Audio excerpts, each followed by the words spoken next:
kuwa mizo te hian kuwai kan nei na se me meya pipu te huna an hriat ngai lo le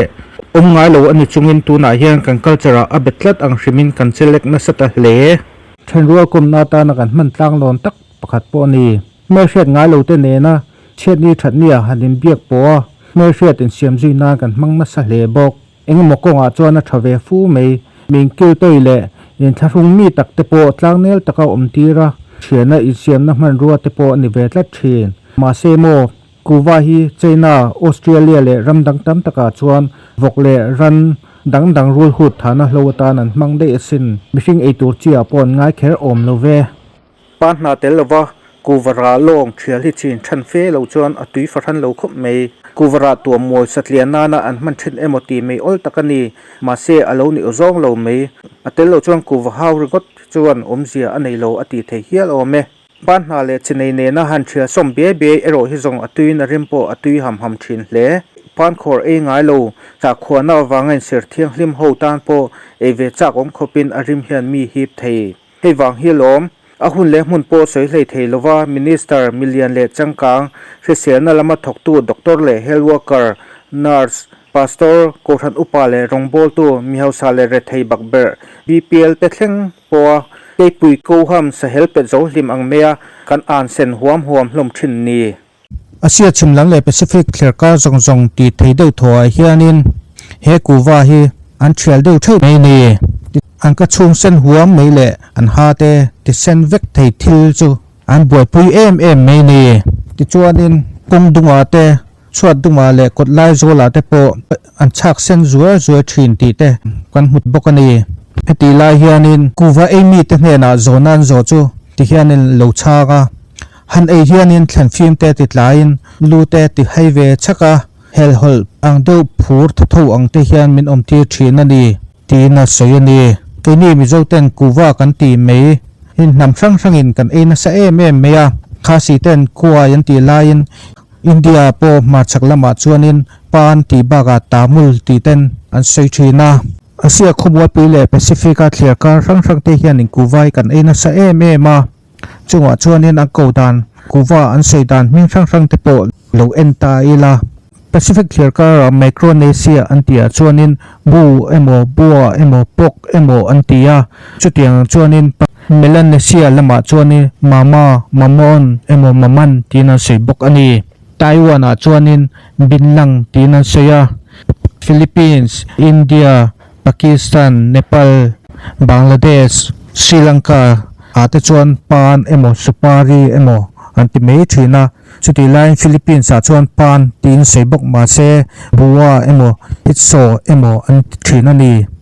taiwan a chuan binlang emo poz emo antia malaysia chuan penang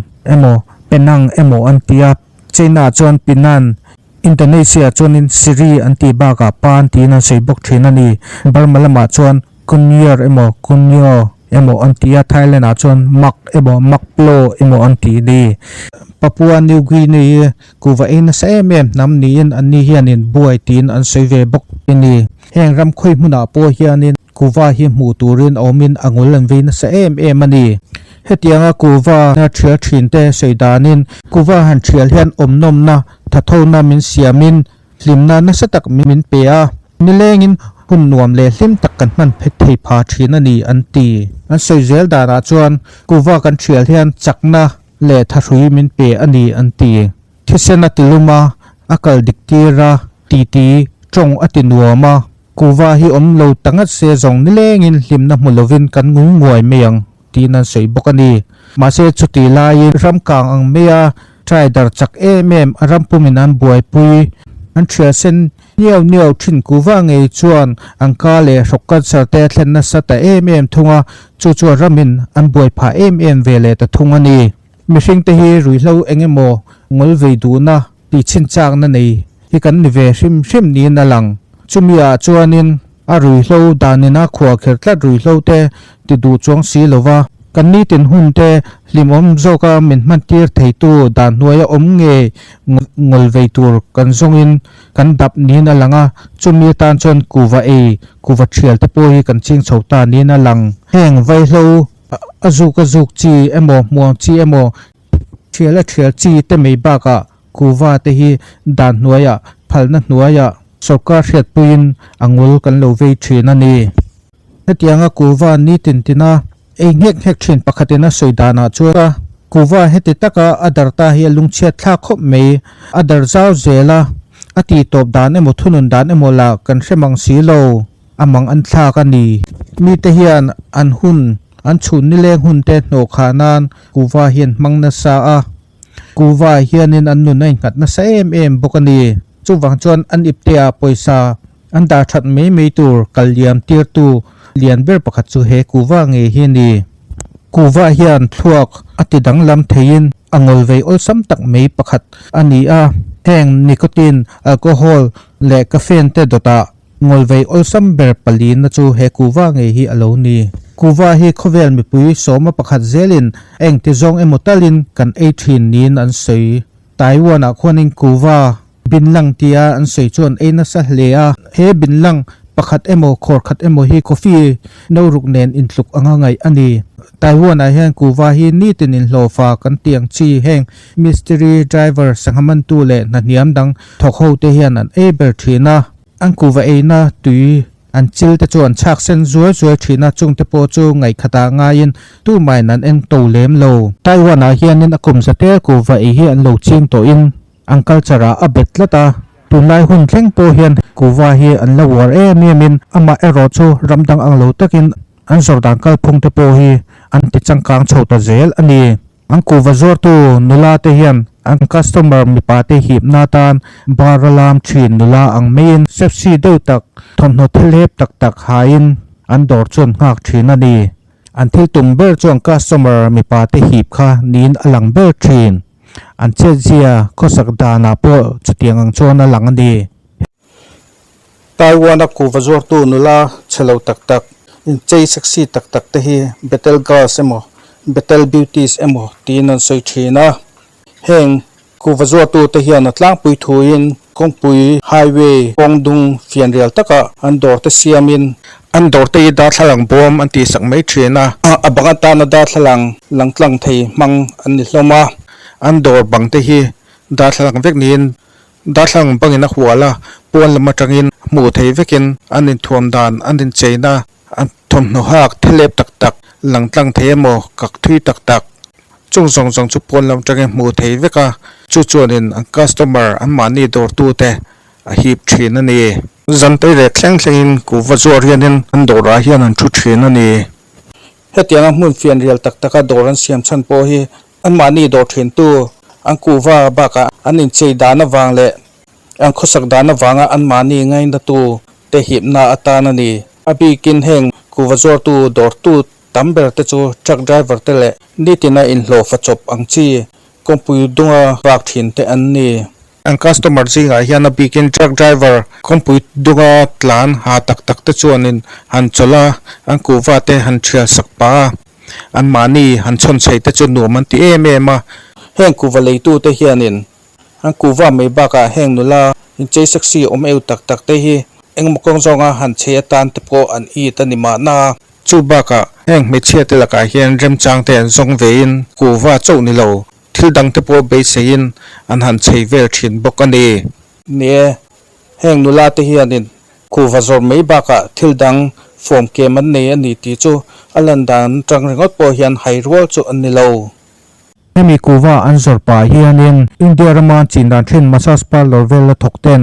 massage chu ni lo thil dang an hal pa thinang deu hianin service tang pro an pe ve thin ani ome soita kang khanin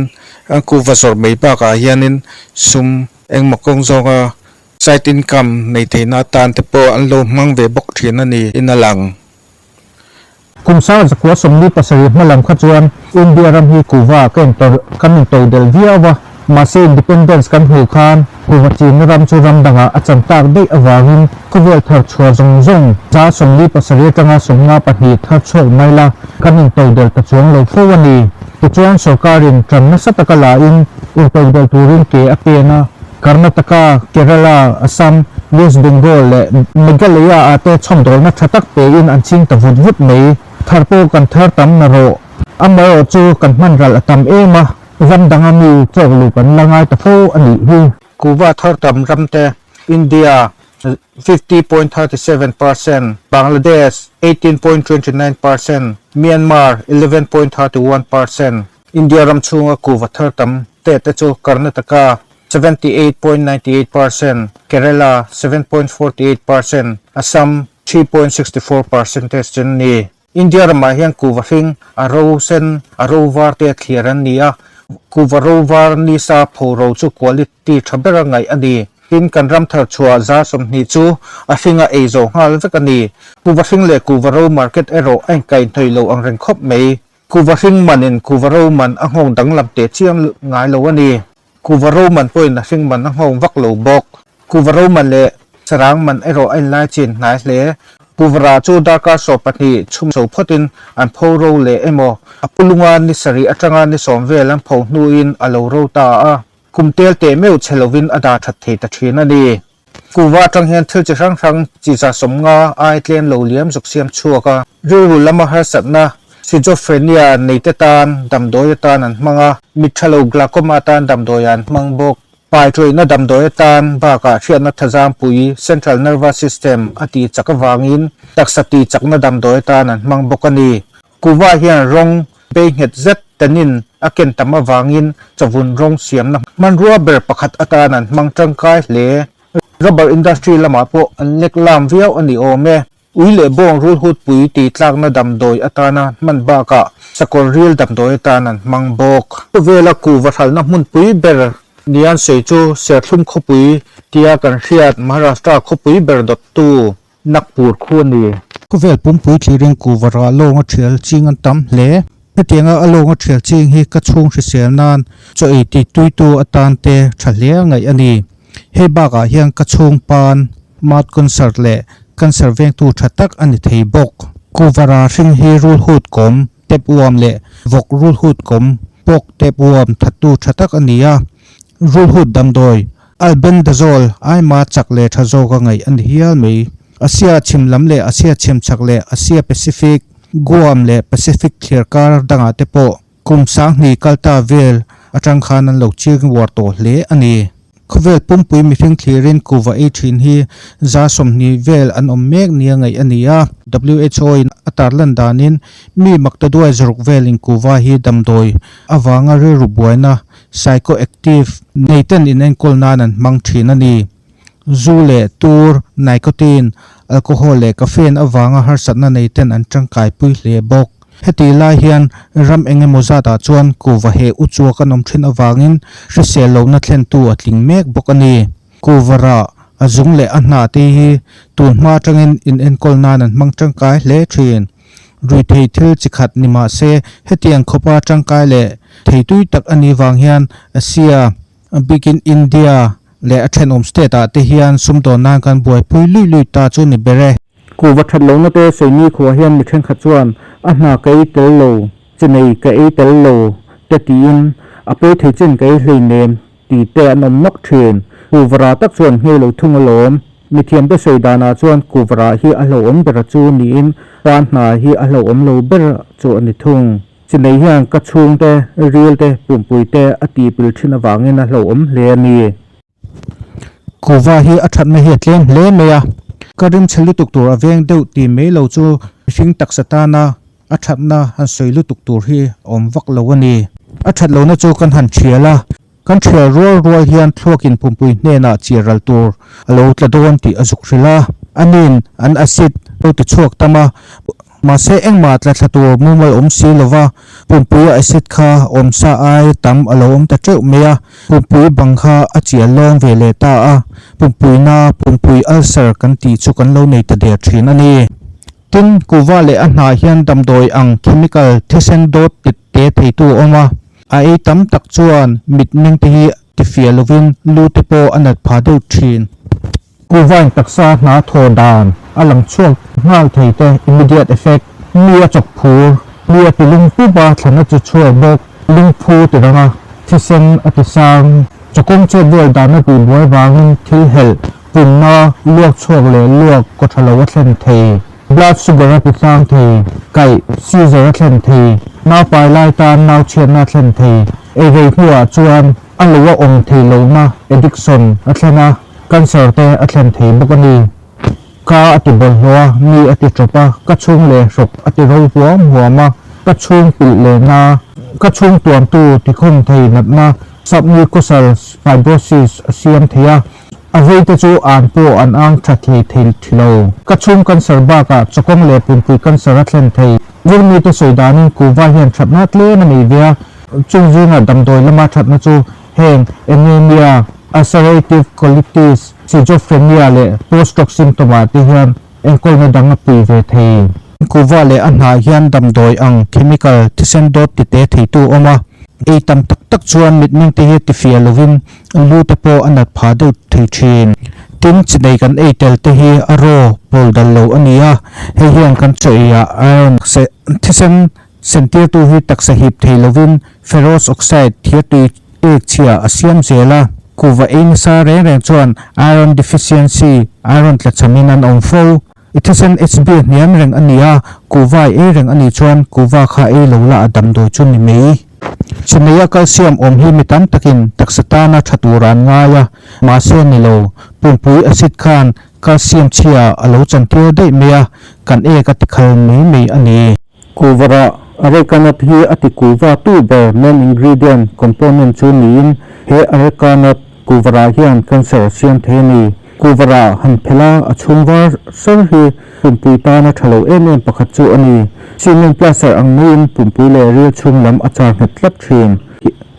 choa vitamin tha omte pumpui bangin hi thei ta thin lo ani he kuwara hian tui ania a hring hian tui hi anga bi bok he tui ngei mei hi cancer siam tu athlan tu chu ani kuwa kan e piangin tlem te tin kan taksa chunga alein khol zela kuming mozat avei hnuwa me chuan cancer athlen der me thin kuware hian hemi tui hi nei tlena kuwa hring ai chuanin ro chu azia zo kani ma se kuwa e du chungin chu kuwaro atha zo hleka chu sira kan lo hnol to si kuware mei pin kuwa hring mat lo chu le ti ten kan nia ve tlap thin sia kuwa khor lengpar emo molte emo a kilnge chu zamwal kan lian tir ta ni hi kuwa hring kan ei hmasak be truna kanom dan te kha kan na hriam le thlan tui nen tuza hlei theilo thut le din po se om ni kha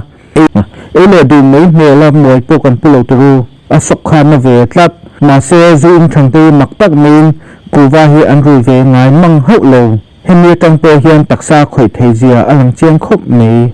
pan na hi ka chung ti sen ma ber tu pakhat ania arei hnuwa phe chuan ha te tudum thin pan na hi lung tan thalo em bokani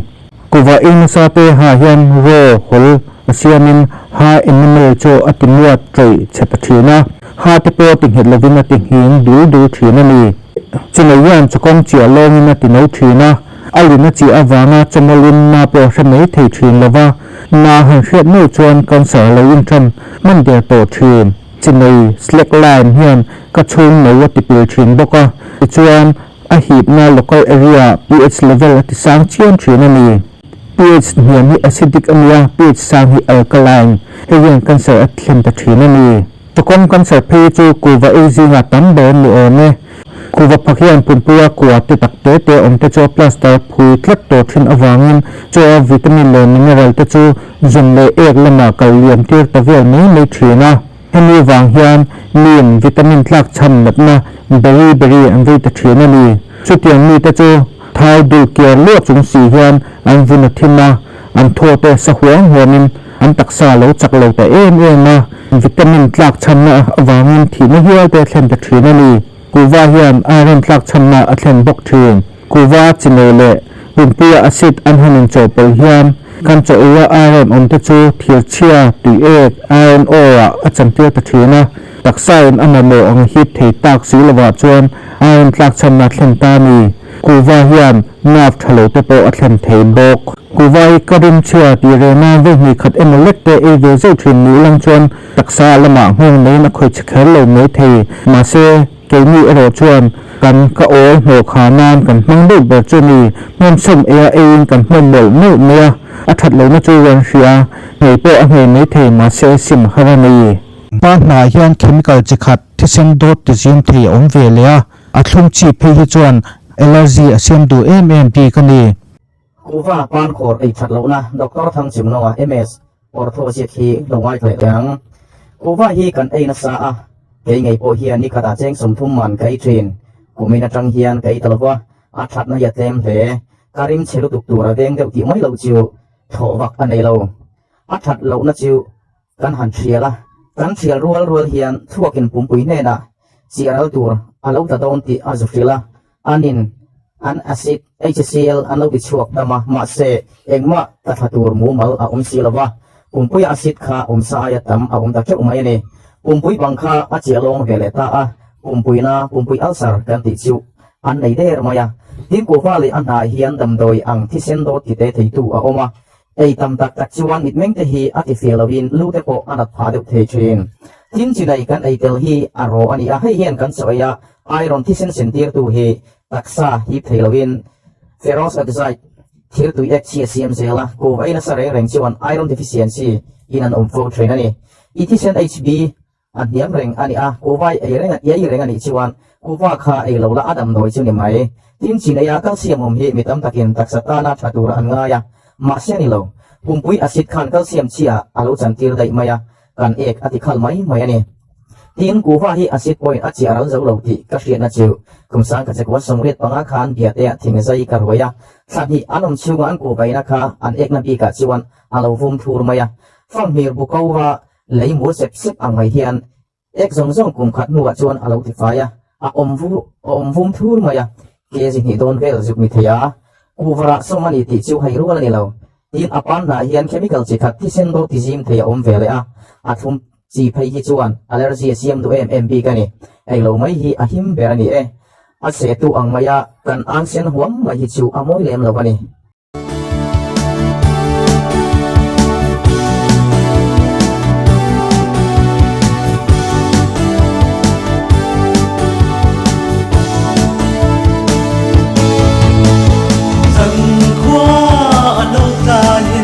Hãy subscribe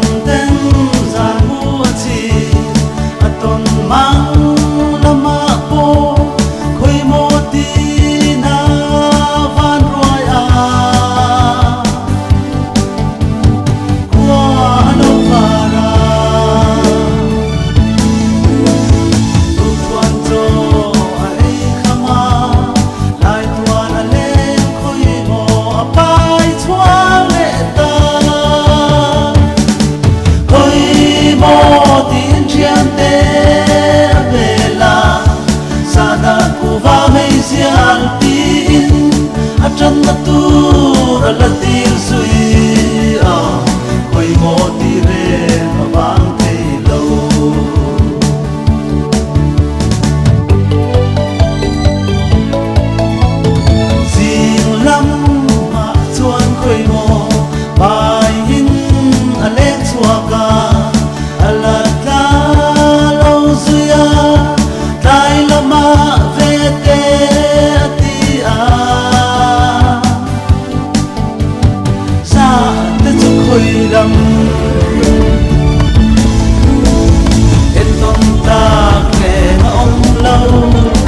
Gõ để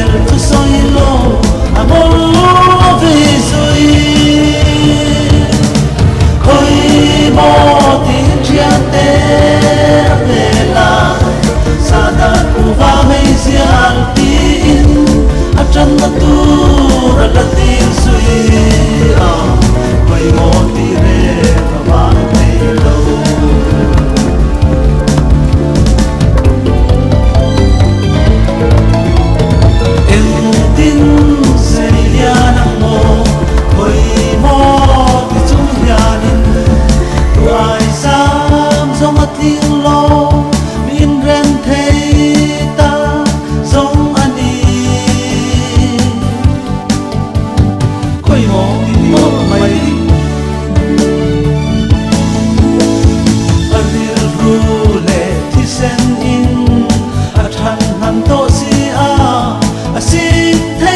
bỏ lỡ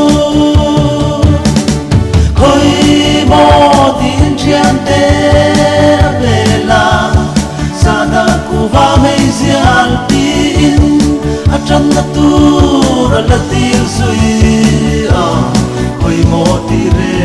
bang te lo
Trăng tu